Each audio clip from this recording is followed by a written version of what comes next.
will be by Representative Mauree Gingrich. Thank you, Mr. Chairman. It's great to be first, because it'll be 2.5 hours later till you're last. Thank you. Welcome, gentlemen, lady. Thank you so much for being here.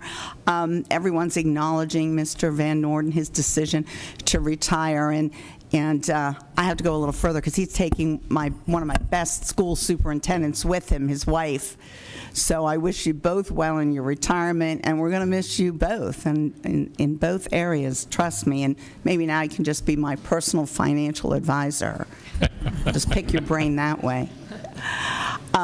Thanks again for being here. I'm going to start with just an equation that goes through my mind all the time in a much more general sense, but that equation is longevity versus personal retirement fund adequacy.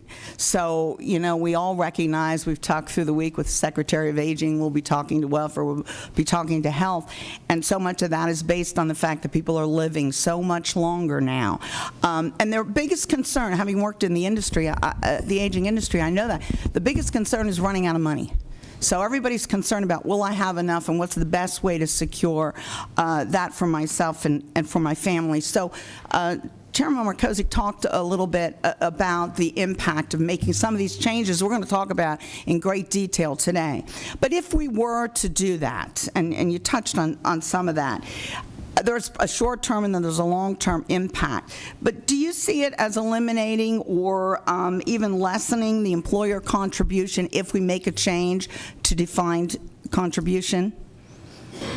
And anybody can answer that, only one of you, but. Yeah, so your question is going to a defined contribution will reduce the employer contribution? Exactly, even short-term or long-term.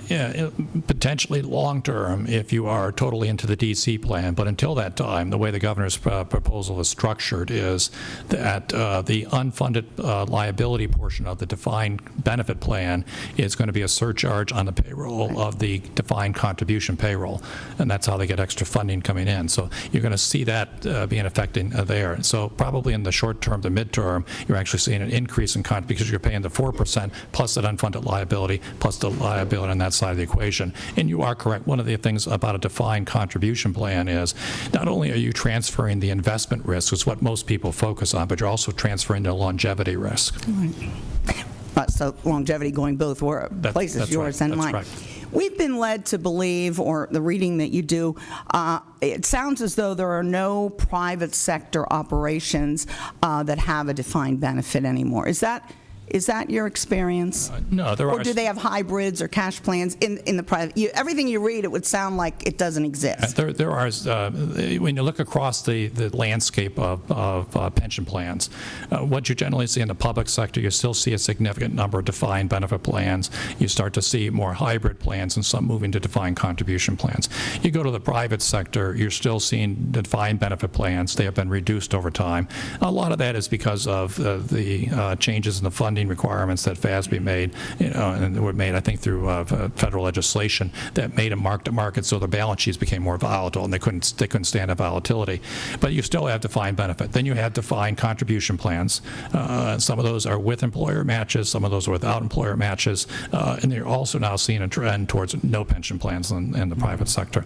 Some of you may even see a cash balance plan in the private sector. So it's across the board, but there are still a significant number of defined benefit plans. In fact, there was a recent article in Pension Investment Magazine that they looked at state by state the assets in defined benefit versus defined contribution.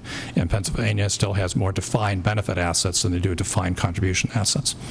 That's interesting information. I didn't know that. And we know our own districts very well, so I'm seeing less and less of them. But the most dangerous part for me in looking at the longevity that we benefit from, with medical science and so on, my biggest concern is no plan whatsoever. And of course, when there isn't a match, you have to count on personal responsibility, and there's a lot to be said for personal responsibility.